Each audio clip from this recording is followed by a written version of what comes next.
শিক্ষার্থীরা তোমরা কেমন আছো? আশা করি এই করোনাকালীন সময়ে সতর্কতা অবলম্বন করে বাড়িতে নিরাপদে অবস্থান করছো, সুস্থ আছো, স্বাভাবিক আছো। সরকারি হরগঙ্গা কলেজ কর্তৃক আয়োজিত এই অনলাইন ক্লাসে তোমাদেরকে আবারও স্বাগত জানাচ্ছি। তো আমাদের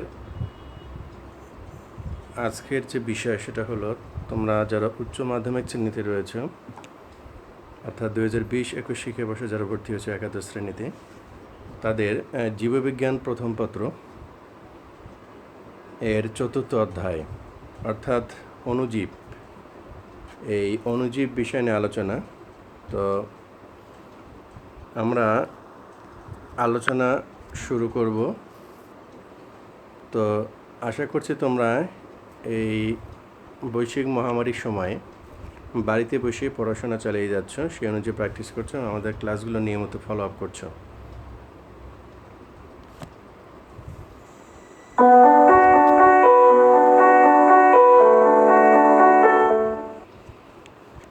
তো শিক্ষার্থীরা, তোমরা জীববিজ্ঞান প্রথম পত্র তথা উদ্ভিদ বিজ্ঞান এই যে অণুজীব অধ্যায়, এই অণুজীব অধ্যায়ে এর আগে আমি একটা ক্লাস নিয়েছি, আজকে হচ্ছে আমার দ্বিতীয় ক্লাস। তো এই অধ্যায় সম্পর্কে জানতে হলে তোমাদের অণুজীব কী সেই বিষয়গুলো জানা দরকার।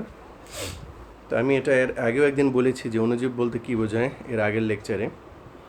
অণুজীব বলতে আমরা বুঝি যে ক্ষুদ্র ক্ষুদ্র আণুবীক্ষণিক এককোষী জীবগোষ্ঠী, যাদেরকে শক্তিশালী ইলেকট্রন অণুবীক্ষণ যন্ত্র বা যৌগিক অণুবীক্ষণ যন্ত্র ছাড়া পর্যবেক্ষণ করা যায় না, অর্থাৎ এদেরকে খালি চোখে দেখা যায় না, এবং এরা আমাদের জীবনের সাথে ওতপ্রোতভাবে জড়িয়ে আছে।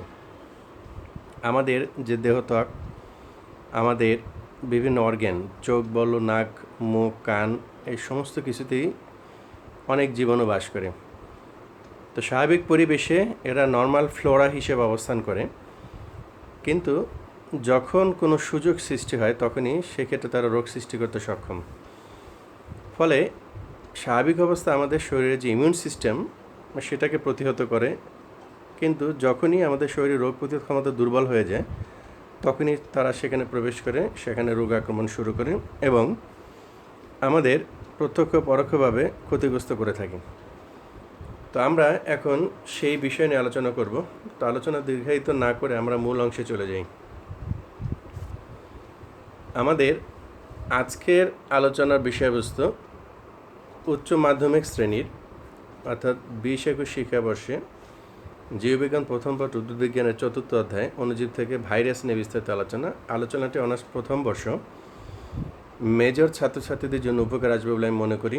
আলোচনাটি ডিগ্রি পাস প্রথম বর্ষ ছাত্রছাত্রী যারা রয়েছে তাদের উদ্ভিদ বিজ্ঞান প্রথম পত্র, তাদের প্রথম পত্র যে কোর্স মাইক্রোবায়োলজি, সেখানে এই ভাইরাস অংশে আলোচনাটি উপকার আসবে বলে আমি মনে করি।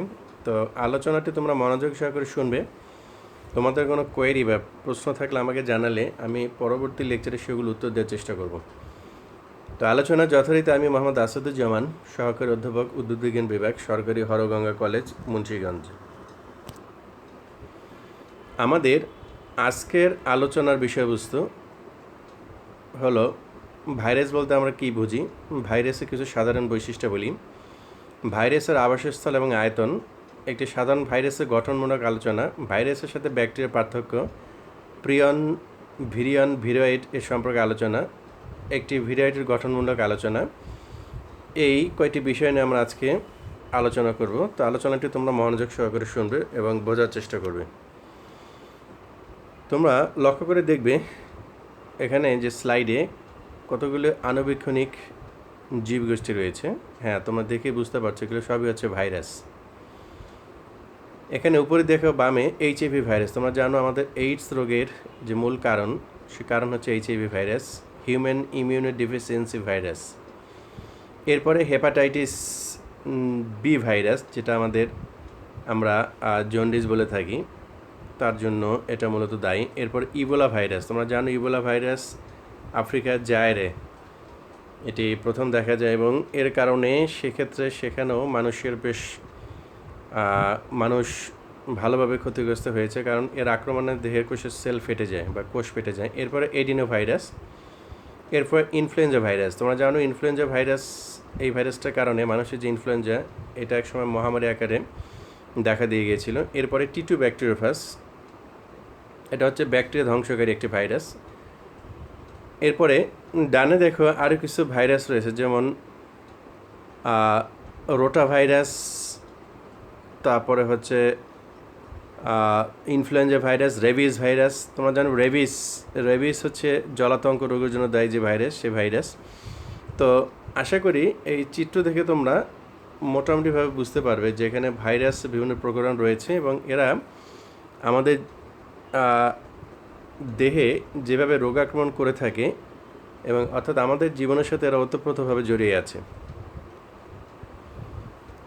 এখন আমরা যে স্লাইডে দেখতে পাচ্ছি যে ভাইরাস কাকে বলে, তা সেটাকে সংজ্ঞায়িত করার চেষ্টা করা হয়েছে। যেমন what is virus? A microscopic infectious agent, prolific and found in almost all life form. অর্থাৎ সব যে প্রাকৃতিক পরিবেশ, সেই পরিবেশে ভাইরাসের অবস্থান রয়েছে। Can only replicate inside the living sell of organism. এটা হচ্ছে সজীব কোষ অভ্যন্তরেই এরা প্রতিরূপ সৃষ্টি করতে সক্ষম। The study of virus is called virology. Virus সম্পর্কে বিদ্যা হচ্ছে virology. Viruses infect host cell to reproduce, অর্থাৎ পোষক কোষকে সংক্রমণ করে এদের সংখ্যা বৃদ্ধির জন্য। Virus can learn to adapt to immune responses, অর্থাৎ এরা জানে কীভাবে একটা পরিবেশে সে তাকে টিকিয়ে রাখতে হবে। Virus are much more difficult to treat than bacteria, অর্থাৎ ব্যাকটেরিয়ার চাইতে ভাইরাসকে নিয়ন্ত্রণ করা বা এদেরকে ধ্বংস করাটা খুব কঠিন কাজ। এখন ডানে দেখো এখানে হোয়াট ইজ দ্য ভাইরাস, সে সময় বলা আছে virus may be defined as a acellular organism whose genomes consist of nucleic acid which obligately replicate inside the host cell। অর্থাৎ ভাইরাসের মূল কাঠামো হচ্ছে অকোষীয় এবং এর কেন্দ্রীয় বস্তু হিসেবে নিউক্লিক অ্যাসিড রয়েছে, যেটি পোষক কোষের ভিতরে রেপ্লিকেট বা প্রতিরূপ সৃষ্টি করতে সে অভ্যস্ত। Using host metabolic machinery to different extent, অর্থাৎ পোষকের বিভিন্ন কোষের ভিতর বিভিন্ন দ্রব্যাদি ব্যবহার করে সে তার এই কাজটি সমাধান করে থাকে। To form a pool of component which assemble into particle called virions, অর্থাৎ সে যে সমস্ত প্রতিরূপ সৃষ্টি করার মাধ্যমে অংশবিশেষ তৈরি করে, যেমন একটা ভাইরাস কণা তৈরির জন্য ক্যাপসিড দরকার, প্রোটিন নির্মিত ক্যাপসিড দরকার, নিউক্লিক অ্যাসিড দরকার। তাহলে এই সমস্ত উপাদানগুলোকে সে একত্রিত করে ভিরিয়ন হিসেবে আবির্ভূত হয়ে কোষ ভেদ করে বাইরে চলে আসে। Viruses cannot be grown on sterile media, ভাইরাসকে কিন্তু কোনো কালচার মিডিয়াতে, নিজের মিডিয়াতে বৃদ্ধি করা খুব কঠিন কাজ। But require the presence of specific host cell, এই কারণে তাকে পোষকের উপস্থিতি একান্তই প্রয়োজন। অর্থাৎ পোষক কোষের বাহিরে তাকে কোনো নির্দিষ্ট কালচার মাধ্যমে বৃদ্ধি ঘটানো বা সংখ্যা বৃদ্ধি ঘটানো সহজে যায় না। A virus differ from a cell in a three fundamental ways, অর্থাৎ সাধারণ কোষ থেকে ভাইরাসকে তিনটি উপায় পৃথক করা যায়। A virus usually has only a single type of nucleic acid serving is at genetic material, অর্থাৎ ভাইরাসের কোষে যে কোনো এক ধরনের নিউক্লিক অ্যাসিড থাকবে। তোমরা জানো যে নিউক্লিক অ্যাসিড হচ্ছে ডিএনএ আরএনএ, এই দুটো উপাদানকে বলতে আমরা বুঝি। তাহলে ভাইরাসের দেহে হয় ডিএনএ থাকবে অথবা আরএনএ থাকবে। This can be single or double standard DNA RNA, অর্থাৎ এটা একতন্ত্রী বা দ্বিতন্ত্রী ডিএনএ কিংবা আরএনএ হিসেবে অবস্থান করবে। Virus contain no enzyme of energy metabolism, অর্থাৎ ভাইরাসের শক্তি উৎপাদনে কোনো এনজাইমের ভূমিকা নাই। Thus can not make ATP, সে এটিপি তৈরি করতে পারে না। Virus do not encode sufficient enzymatic machinery to synthesize their component macromolecule, specially no protein synthesis machinery, অর্থাৎ ভাইরাসের দেহে প্রোটিন সিনথেসিস বা প্রোটিন সংশ্লেষণ করার জন্য কোনো নির্দিষ্ট উপাদান নাই। তাহলে আমরা এই কয়টা বিষয়ে, এই তিনটি বিষয় দ্বারা কিন্তু একটা সাধারণ কোষ থেকে ভাইরাস কোষের যে পার্থক্য সেটা সম্পর্কে আমরা মোটামুটিভাবে ধারণা লাভ করতে পারি। এখন চলে আসো ভাইরাস বলতে আমরা কী বুঝি সেটা একটা সংজ্ঞায়িত করার চেষ্টা করা হয়েছে। বিখ্যাত বিজ্ঞানী পেলজার 1993 এর মতে যে সকল অকোষীয় অতি আনুবীক্ষণিক সংক্রামক সত্তা প্রোটিন ও নিউক্লিক অ্যাসিড ডিএনএ অথবা আরএনএ দ্বারা গঠিত এবং শুধুমাত্র জীবন্ত পোষক কোষের সংখ্যা বৃদ্ধি করতে পারে তাদেরকে ভাইরাস বলে। নিউক্লিয় প্রোটিন নির্মিত যে সকল অকোষীয় অণুজীব জীবদেহের অভ্যন্তরে সক্রিয় এবং জীবদেহের বাইরে নিষ্ক্রিয় অবস্থায় বিরাজ করে, যারা জীব এবং জ্বরের মধ্যে সেতুবন্ধন রূপে অবস্থান করে, তাদেরকে ভাইরাস বলে। ভাইরাস হলো ক্ষুদ্র রোগ সৃষ্টিকারী প্রতিনিধি যা কেবল অন্য জীবের কোষাভ্যন্তরে অনুরূপে সৃষ্টি করতে পারে এবং সকল জীব তথা ব্যাকটেরিয়া, আর্কিয়া, উদ্ভিদ এবং প্রাণীদের রোগ সৃষ্টি করতে সক্ষম বা রোগ উৎপাদন বা ঘটাতে সক্ষম। এখন চলে আসো আমরা ভাইরাসের কিছু সাধারণ বৈশিষ্ট্যগুলি সম্পর্কে জেনে নিই। ভাইরাস অকোষীয় অতি আণুবীক্ষণিক সাইটোপ্লাজমবিহীন ক্ষুদ্রতম রাসায়নিক সত্তা। ভাইরাসে কোনো কোষীয় অঙ্গাণু যেমন রাইবোজোম, মাইটোকন্ড্রিয়া ইত্যাদি নাই। এদের দেহে প্রোটিন এবং নিউক্লিক অ্যাসিড সমন্বয়ে গঠিত, অর্থাৎ এদের দেহ প্রোটিন এবং নিউক্লিক অ্যাসিড ডিএনএ কিংবা আরএনএ দ্বারা গঠিত। ভাইরাসের ক্যাপসিডের বাইরে শর্করা, প্রোটিন, লিপিড নির্মিত এনভেলাপ থাকে, অর্থাৎ ভাইরাসের মূল যে দেহর যে গঠনটা তার বাইরে অতিরিক্ত একটি অংশ থাকে যেটাকে এনভেলাপ হিসেবে আখ্যায়িত করা হচ্ছে, সেটা শর্করা, প্রোটিন এবং লিপিড দ্বারা গঠিত। এদের বহিঃকোষীয় এবং অন্তঃকোষীয় দুটি স্বতন্ত্র দশা বিদ্যমান, অর্থাৎ পোষক কোষের ভিতরে এক ধরনের বৈশিষ্ট্য প্রদর্শন করে এবং পোষক কোষের বাইরে অর্থাৎ বহিঃকোষীয় দশা সে আরেক ধরনের বৈশিষ্ট্য প্রদর্শন করে। ভাইরাসে কোনো বিপাকীয় কার্যকলাপ সাধিত হয় না। ভাইরাস অ্যাসিড, ক্ষার এবং লবণকে প্রতিরোধ করতে পারে। এদের তাপ সহনশীলতা অধিক, মিউটেশন বা পরিব্যক্তি, এদের তাপ সহনশীলতা অধিক, অর্থাৎ এরা অতিমাত্রায় তাপ সহ্য করতে পারে। এদের মিউটেশন, পরিব্যক্তি বা প্রকরণ সৃষ্ট ক্ষমতা রয়েছে। এখন মিউটেশন বা পরিব্যক্তি বলতে আমরা কী বুঝি সেটা আমরা একটু জেনে নিই। আসলে স্বাভাবিক প্রাকৃতিক পরিবেশে নির্দিষ্ট কোনো কারণ অথবা ল্যাবরেটরিতে কৃত্রিম মাধ্যমে কোনো মিউটাজেনিক এজেন্ট, এটা যে কোনো রাসায়নিক বস্তু হতে পারে, রেডিয়েশন হতে পারে ইত্যাদি, এ সমস্ত উপায়ে যদি কোনো জীবের জিনের ভিতরে কোনো পরিবর্তন ঘটানো যায় তাহলে যে ঘটনাটি ঘটে বা যে বৈশিষ্ট্যের বহিঃপ্রকাশ ঘটে সেটাকে বলা হচ্ছে মিউটেশন বা পরিব্যক্তি। আর প্রকরণ সৃষ্টির ক্ষমতা, প্রকরণ মানে হচ্ছে নতুন নতুন প্রজনী সৃষ্টি বা বংশধর সৃষ্টি করতে সক্ষম। এরা কেবল নির্দিষ্ট জীবন্ত পোষক কোষে বংশ বিস্তার করতে পারে।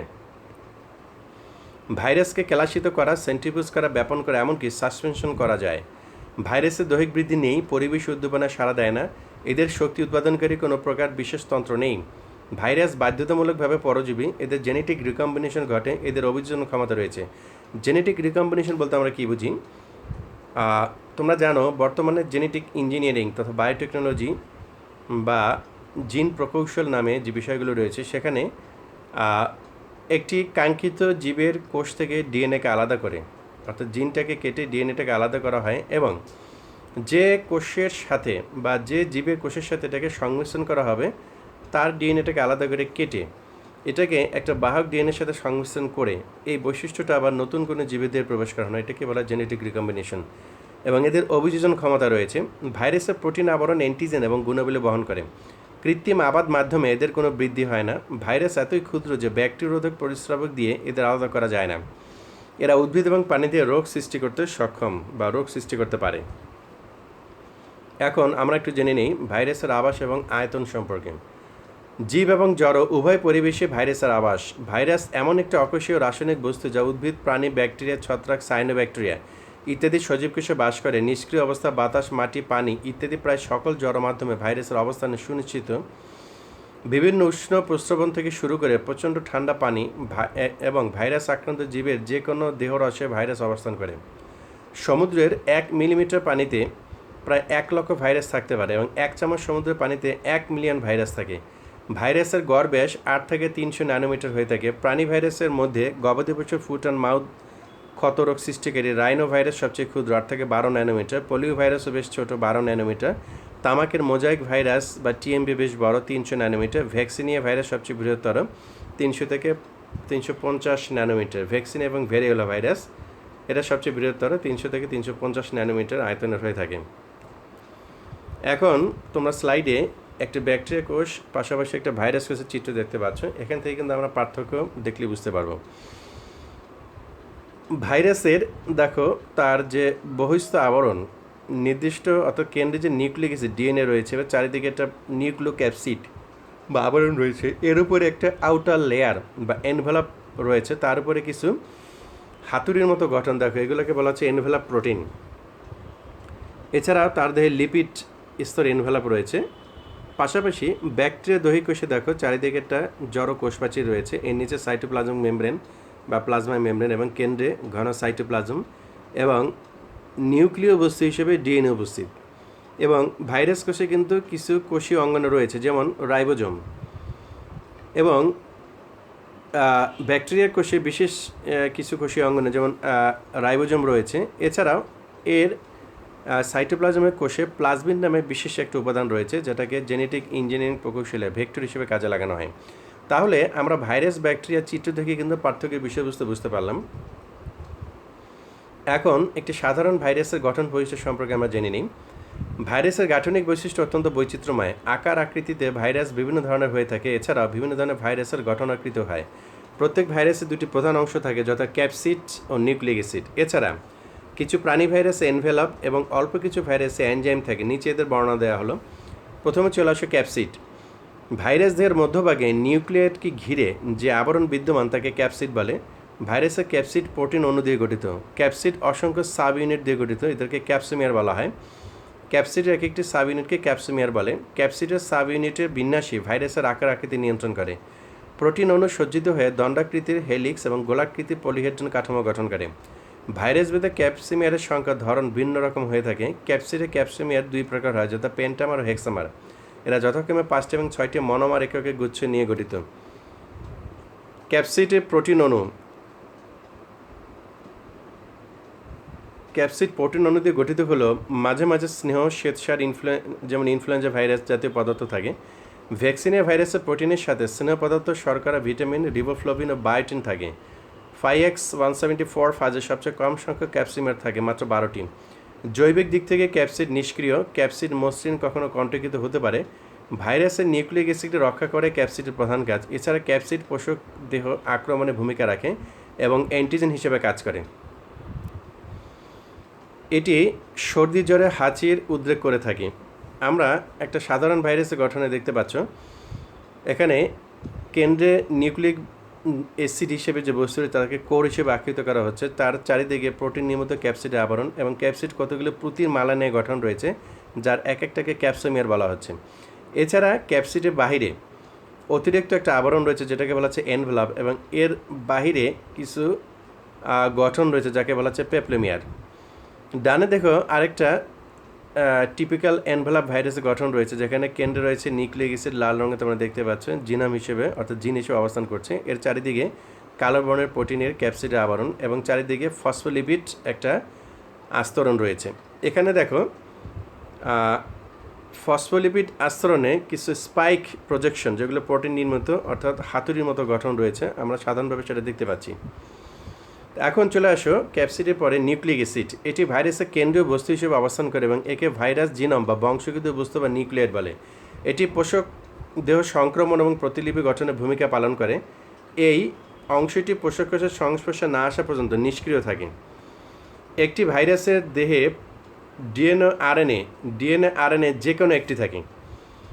সাধারণত উদ্ভিদ ভাইরাসে সায়ানোফাজে আরএনএ এবং প্রাণী ভাইরাস ও ব্যাকটেরিয়াফাজে ডিএনএ থাকে। উল্লেখ্য যে প্রাণী ভাইরাস হয়েও Zika virus, polio virus, influenza virus, HIV, rabies virus, Rio virus ইত্যাদিতে আরএনএ থাকে। আবার কোনো কোনো উদ্ভিদ ভাইরাসে ডিএনএও থাকে, যেমন ডালিয়ার মোজাক ভাইরাস ও ফুলকপির মোজাক ভাইরাস। ভাইরাসের নিউক্লিক অ্যাসিড গঠনে ব্যতিক্রম দেখা যায়, যেমন ডিএনএ সাধারণত দ্বিসূত্রক হলো 5X174 এবং M13 কোলিফাজের ডিএনএ একসূত্রক। আবার আরএনএ সাধারণত একসূত্রক হলো রিও ভাইরাস এবং ধানের বামন রঙের ভাইরাসে আরএনএ হচ্ছে দ্বিসূত্রক। সাধারণত একটি ভাইরাসের এক অণু নিউক্লিক অ্যাসিড থাকে, কিন্তু কিছু কিছু ভাইরাসে একাধিক অণু নিউক্লিক অ্যাসিড থাকতে পারে, যেমন রিট্রো ভাইরাসে 2 অণু নিউক্লিক অ্যাসিড থাকে। বহিস্থ আবরণ বা এনভেলাপ। কিছু সংখ্যক প্রাণী ভাইরাস এবং অল্প কিছু সংখ্যক উদ্ভিদ ও ব্যাকটেরিয়াফাজে ক্যাপসিডের বাইরে লিপোপ্রোটিনের শর্করা জাতীয় পদার্থের একটি বহিস্থ আবরণ থাকে, একে এনভেলাপ বা মোড়ক বলে। লিপিড বা লিপোপ্রোটিন আবরণ বিশিষ্ট ভাইরাসকে লিপোভাইরাস বলে। এনভেলাপ 10 থেকে 15 ন্যানোমিটার পুরু এবং মসৃণ বা কাঁটাযুক্ত হতে পারে। এনভেলপের গঠনগত এককে পেপলোমিয়ার বলে।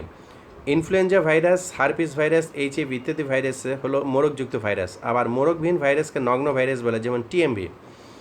এরপরে ভাইরাসে কিছু কিছু ক্ষেত্রে এনজাইম রয়েছে। নির্দিষ্ট কিছু ভাইরাসে সুনির্দিষ্ট কিছু কাজের জন্য কতিপয় এনজাইম উপস্থিতি লক্ষ্য করা যায়, যেমন লাইসোজাইম এনজাইম টি2 ব্যাকটেরিয়াফেজে দেখা যায়, নিউরামিনিডেস ইনফ্লুয়েঞ্জা ভাইরাসে দেখা যায়, রিভার্স ট্রান্সক্রিপ্টেস এইচআইভি ভাইরাসে দেখা যায়, প্রোটিয়েস, ইন্ট্রিগেস, আরএনএ পলিমারেজ এবং আরএনএ ট্রান্সক্রিপ্টেস, এই সমস্ত এনজাইম প্রজাতিভেদে ভাইরাসের মধ্যে উপস্থিতি লক্ষ্য করা যায়। এখন আরও কিছু বিষয় সম্পর্কে আমরা জেনে নিই। যেমন এখানে প্রিয়ন যে একটা ভাইরাস নামক কণা রয়েছে, ভাইরাস থেকে ক্ষুদ্র কণা, তার সম্পর্কে এখানে বলা হয়েছে। ক্যারেক্টারিস্টিক্স অফ প্রিয়ন, প্রোটিনিশিয়াস ইনফেক্টাস এজেন্ট, অর্থাৎ এটা হচ্ছে প্রোটিন জাতীয় একটা সংক্রমণকারী সত্তা। সেলুলার পিআরপি প্রোটিন, এর দেহে যে প্রোটিন রয়েছে কোষীয়, এটাকে পিআরপি বা প্রিয়ন্স প্রোটিন বলে। মেড বাই অল ম্যামালস, এটা তোমার যত ধরনের স্তন্যপায়ী রয়েছে সকলের দেহে এটা কম বেশি পরিলক্ষিত হয়। Normal structure with alpha helicase, হ্যাঁ, কল সেলুলার পিআরপি। এর নর্মাল যে হেলিকেজ গঠনে রয়েছে কোষীয় prions protein. Prion PrP disease causing form with beta pleated sheet call prion PrP. Prion PrP changes shape of cellular PrP so it becomes prion PrP. এরপরে দেখো ডানে characteristics of prion disease, spongiform encephalopathies, অর্থাৎ prion দ্বারা যে সমস্ত রোগ সংঘটিত হয় সেটা হচ্ছে spongiform encephalopathies. Large vacuole form in brain, অর্থাৎ এটা মস্তিষ্কে, এনসেফালন মানে হচ্ছে মস্তিষ্ক, এর ভিতরে যে ব্রেইন রয়েছে সেই ব্রেইনের ভিতরে বড় বড় গর্ত সৃষ্টি করে। ক্যারেক্টারিস্টিক্স স্পঞ্জি অ্যাপিয়ারেন্স, ফলে মস্তিষ্ক খুব ছিদ্রযুক্ত স্পঞ্জের মতো হালকা মনে হয়। বিএসই এবং সিজেডি কুরু। বিএসই হচ্ছে ববিন স্পঞ্জিফর্ম এনসেফালোপ্যাথি, এটা গরুর ক্ষেত্রে পরিলক্ষিত হয়। জেডি অর্থাৎ ক্রুসফেল জ্যাকব ডিজিজ এবং কুরু রোগ মানুষেরও হয় এবং শিম্পাঞ্জির ক্ষেত্রে পরিলক্ষিত হয়। আসলে কুরু হচ্ছে এক ধরনের পাগলামা আচরণ, অর্থাৎ যেহেতু মস্তিষ্কের ব্রেইনের একটা ব্যাপার, অতএব এখানে যদি ভাইরাস দ্বারা সংক্রমিত হয়, প্রিয়ন দ্বারা সংক্রমিত হয়, তাহলে মস্তিষ্কে কিছু বিকৃতি ঘটে থাকে এবং একসময় এই ধরনের অস্বাভাবিক আচরণ প্রদর্শন করে সেই রোগী শেষ পর্যন্ত মারা যায়। Transmitted by injection, transplantation or contact of mucous membrane with infected tissue, এটা সংক্রমিত টিস্যুর মিউকাস মেমব্রেন থেকে এটা সংক্রমিত হয় বা স্থানান্তরিত হয়। Prions R destroyed by incineration or autoclaving in concentrated sodium hydroxide. প্রিয়নকে নির্জীবকরণ যন্ত্রে খুব সোডিয়াম হাইড্রোক্সাইড ঘনত্বযুক্ত অর্থাৎ নির্জীবকরণ যন্ত্রের ভিতরে রেখে এটাকে ডিস্ট্রয় করা যায়। এখন দেখো প্রিয়নের কিছু কাঠামো এখানে রয়েছে, তোমরা দেখতে পাচ্ছ। বভিন প্রিয়ন্স প্রোটিন সম্পর্কে এখানে একটা কাঠামো রয়েছে। এরপরে হিউম্যান প্রিয়ন্স প্রোটিন, মানবদেহে যে প্রিয়ন্স প্রোটিন দেখা যাচ্ছে, প্রিয়ন কণা, তার একটা আণবিক কাঠামো রয়েছে। এরপরে প্রিয়ন্স পিআরএনপি, প্রিয়ন্স যে প্রোটিন এবং তার যে nucleic acid is a gene in your DNA which encode for prion protein, অর্থাৎ প্রিয়নের দেহে যে জেনেটিক ম্যাটেরিয়াল রয়েছে সেটা হচ্ছে প্রোটিন তৈরির জন্য সংকেত বহন করে।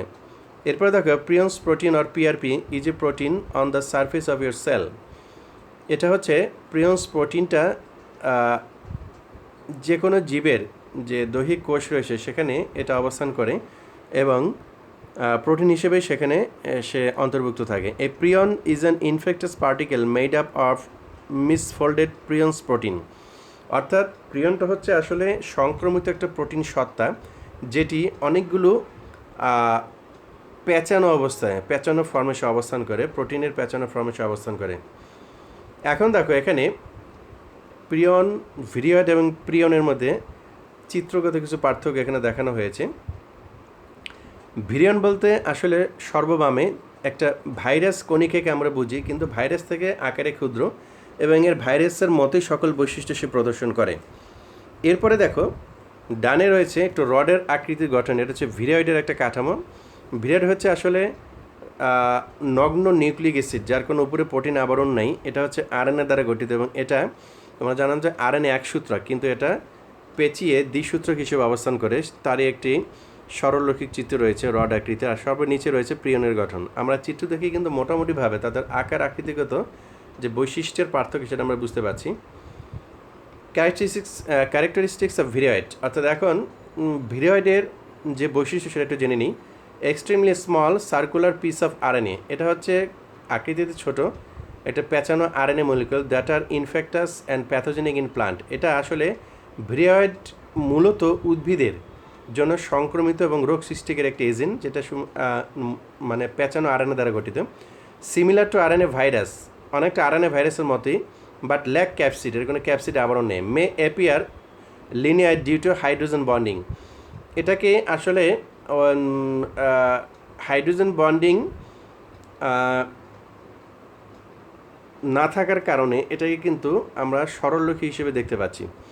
এরপর ডানে দেখো ভিরায়নকে বলা হচ্ছে complete fully develop viral particle, অর্থাৎ ভিরায়নটা ভাইরাসের মতোই একটা আণুবীক্ষণিক কণা। নিউক্লিক অ্যাসিড ডিএনএ কিংবা আরএনএ থাকে, ক্যান বি সিঙ্গেল আর ডাবল স্ট্যান্ডার্ড, এটা একতন্ত্রী বা দ্বিতন্ত্রী হতে পারে, লাইনিয়ার আর সার্কুলার, সরলরৈখিক কিংবা বৃত্তাকার ধরনের হতে পারে। ভিরায়নের ক্যাপসিড রয়েছে প্রোটিন কোড মেড অফ ক্যাপসোমিয়ার। এনভেলপও রয়েছে লিপিড, প্রোটিন এবং কার্বোহাইড্রেট কোটিং সাম ভাইরাসের ক্ষেত্রে, কিছু ভাইরাসের ক্ষেত্রে। স্পাইকও রয়েছে প্রজেকশন ফ্রম আউটার সারফেস, আর বহিস্থ আবরণের উপরে কিছু স্পাইক গঠন রয়েছে। এখন দেখো ভিরয়েড সম্পর্কে আরও কিছু এখানে গঠনগত বৈশিষ্ট্য বলা হয়েছে। Very small covalently closed circular RNA molecule capable of autonomous replication and induction of disease. তাহলে এক্ষেত্রে বলা হলো যে ছোট্ট বৃত্তাকার আরএনএ মলিকুল প্যাঁচানো অবস্থায় রয়েছে এবং এটি রেপ্লিকেশন সক্ষম সম্পন্ন এবং রোগ উৎপাদনে সক্ষম। Range in size from approximately 20 nanometre. আর ইনফেক্টাস পার্টিকেল অবশ্যই রোগ উৎপাদনকারী একটা কণা। Cause certain plant and human disease, এটা উদ্ভিদের এবং কিছু ক্ষেত্রে মানুষের রোগে দায়ী। Consist only of nucleic acid RNA. এরপর two main group of viroid, self cleaving and non self cleaving, দুটো অংশে ভাগ করা যায়। Non self cleaving viroid replicate in nucleus and fold into dog bone or rod-like structure. All are covalently closed circular RNA fold to tightly based pair structure. 5 domain identifiable in non-self-cleaving, অর্থাৎ যারা তোমার প্রতিরূপ তৈরি করতে পারে না, অর্থাৎ ওইভাবে এককভাবে যে গঠনগত যে প্রতিরূপ গঠনে অসমর্থ, তার ক্ষেত্রে এই ভিরয়েডের 5টি অঞ্চল দেখা যায়, যেমন টার্মিনাল লেফট বামপ্রান্তীয় অঞ্চল, টার্মিনাল রাইট ডানপ্রান্তীয় অঞ্চল, প্যাথোজেনিসিটি অঞ্চল, সেন্ট্রাল বা সি, আর একটা হচ্ছে ভেরিয়েবল অঞ্চল। এই 5টি ডোমাইন বা অংশে ভাগ করা যায় একটা ভিরয়েডের যে রডের মতো গঠন অংশকে। তো এখানে ভিরয়েডের সম্পর্কে একটু বিস্তারিত আলোচনা হয়েছে যে ভিরয়েডটা আসলে কীরকম দেখতে এবং তার গঠনগত যে বিষয়গুলো রয়েছে সেগুলো এখানে আমরা স্পষ্টভাবে বুঝতে পারছি।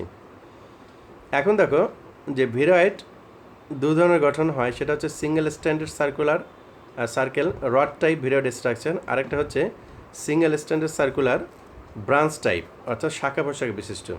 একটা রডের মতো সোজা গঠন, আবার কিছু শাখান্বিত অংশ দেখা যেতে পারে। তার মানে বোঝা গেল যে ভিরয়েড আসলে আকার আকৃতি পরিবর্তন করতে সক্ষম এবং তাকে দুটি যে গাঠনিক কাঠামো হিসেবে প্রায়শই লক্ষ্য করা যায়। এবং শেষে দেখো একটি ব্যাঙেচে আকৃতির ভাইরাস অর্থাৎ ব্যাকটেরিওফাজের গঠন রয়েছে। তো এখান থেকে আমরা ভাইরাসের বিভিন্ন ধরনের যে প্রকরণ সেগুলো জানতে পারছি। তো শিক্ষার্থীরা, আজকে আমার আলোচনার বিষয়বস্তু এতটুকুই থাকলো। এর পরবর্তী লেকচারে আমি এই আলোচনার ধারাবাহিকতায় আরও কিছু নতুন তথ্য নিয়ে হাজির হব। ততক্ষণ পর্যন্ত তোমার বাড়িতে নিয়মিত পড়াশোনা করবে, সুস্থ থাকবে, স্বাভাবিক থাকবে এবং আমার ক্লাস লেকচারগুলো ফলো আপ করার চেষ্টা করবে এবং সেই অনুযায়ী প্র্যাকটিস করার চেষ্টা করবে।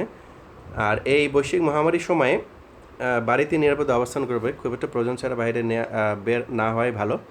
তো শিক্ষার্থীরা, আগামী লেকচার আগ পর্যন্ত তোমাদেরকে আবার ধন্যবাদ জানাচ্ছি। আগামীতে আবার নতুন কোনো বিষয় নিয়ে এই অংশের ধারাবাহিকতা তোমাদের সামনে হাজির হবো। সবাইকে ধন্যবাদ।